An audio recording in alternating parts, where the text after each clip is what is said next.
আজ হাজির হয়েছি আর একটা নিরামিষ রেসিপি নিয়ে। নমস্কার বন্ধুরা, ঝুমুরস কিচেনে সবাইকে স্বাগত। আজ শেয়ার করব নিরামিষ ছানার মালাই কোপ্তা রেসিপি।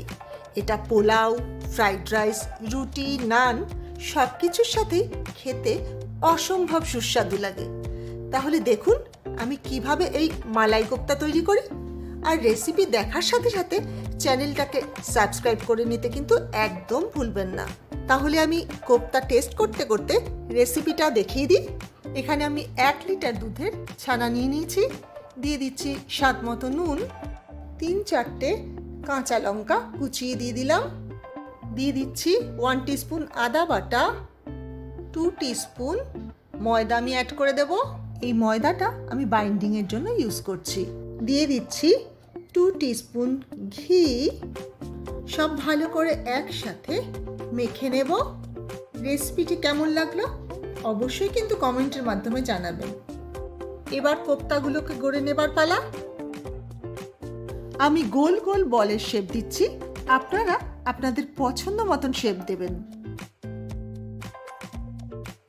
দেখুন সব কোপ্তাগুলো আবার রেডি হয়ে গেছে। এখানে আমি 1 টেবিল স্পুন চার মগজ আর 1 টেবিল স্পুন কাজু বাদাম 30 মিনিট গরম জলে ভিজিয়ে রেখেছিলাম। এবার একটা মিক্সার গ্রাইন্ডারে এটা নিয়ে নেব। কাজু বাদামটাও নিয়ে নিচ্ছি। এবার সামান্য পরিমাণে জল দিয়ে দিলাম। এবার একটা স্মুথ পেস্ট তৈরি করে নিয়ে ফেরত এলাম। দেখুন কতটা স্মুথ হয়েছে।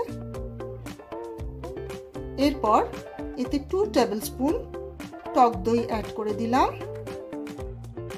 টক দইটা দিয়েও আবার মিক্সারে একটা স্মুথ পেস্ট তৈরি করে নিয়ে ফেরত এলাম।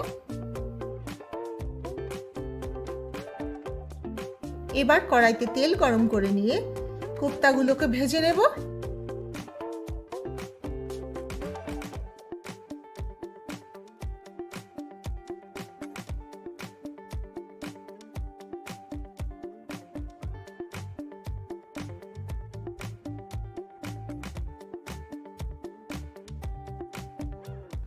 একটু লাল লাল করে কোপ্তাগুলোকে উল্টে পাল্টে ভালো করে ভেজে নিতে হবে। এবার কোপ্তাগুলোকে একটা প্লেটে তুলে নিচ্ছি। কড়াতে ওই একই তেলে আমি দিয়ে দিলাম 3টে ফাটিয়ে নেওয়া এলাচ, 2টো দারচিনি, 3টে লবঙ্গ দিয়ে দিলাম, একটা তেজপাতাও দিয়ে দিলাম। দিয়ে দিচ্ছি 1/2 টিস্পুন গোটা জিরে। ফোড়নটাকে আমি 30 সেকেন্ডের মতো নাড়াচাড়া করে নেব। এবার 2টো টমেটো যা আমি আগে থেকে বেটে রেখেছিলাম সেটাও দিয়ে দিলাম। এবার টমেটোটাকে দিয়ে নাড়াচাড়া করে আমি তেল ছাড়ার জন্য অপেক্ষা করছি।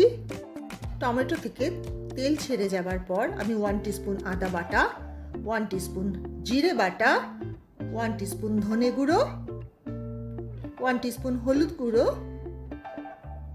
1 টিস্পুন লাল লঙ্কার গুঁড়ো আর 1 টিস্পুন কাশ্মীরি লঙ্কার গুঁড়ো দিয়ে দিলাম। দিয়ে দিচ্ছি স্বাদ মতো নুন। সব একসাথে নাড়িয়ে ভালো করে মশলাটাকে কষিয়ে নেব। দেখুন মশলা থেকে আমার একদম তেল ছেড়ে এসেছে। এবার কাজু বাদামের যে পেস্ট আমি আগে থেকে তৈরি করে রেখেছিলাম সেটা অ্যাড করে দিলাম। গ্যাসের ফ্লেমটা লোতে রেখে মশলাটাকে খুব ভালো করে কষিয়ে নিতে হবে। এরপর মিক্সির বাটিটা ধোয়া জল আমি অ্যাড করে দিলাম। মশলাগুলোকে খুব ভালো করে খানিকক্ষণ বসে কষিয়ে নিচ্ছি আমি। ছানা কেটে জল বেরিয়েছিল সেই জলটা আমি খানিকটা অ্যাড করে দিলাম। ছানা কাটার জল কিন্তু আমি পুরোটাই অ্যাড করলাম না, কেননা বেশি ঝোল কিন্তু এই কোপ্তায় রাখে না। দিয়ে দিচ্ছি স্বাদ মতো চিনি। যখন ঝোলটা ফুটে উঠলো তখন আমি এই কোপ্তাগুলোকে অ্যাড করে দিলাম।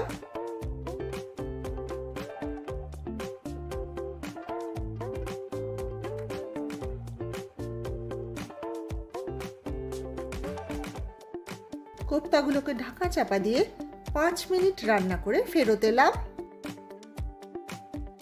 এবার 1 টিস্পুন গরম মশলা গুঁড়ো অ্যাড করে দিলাম। ভালো করে নেড়ে চেড়ে গরম মশলাটাকে মিশিয়ে দিচ্ছি। 2 টিস্পুন ঘি আমি অ্যাড করে দিচ্ছি।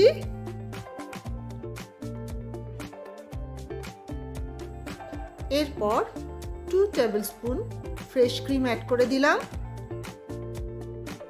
ফ্রেশ ক্রিমটা দিয়ে ভালো করে নেড়েচেড়ে মিশিয়ে দিচ্ছি।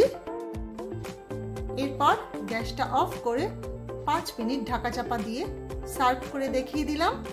এই গরম গরম মালাই কোফতা কারি একদম রেডি সার্ভের জন্য।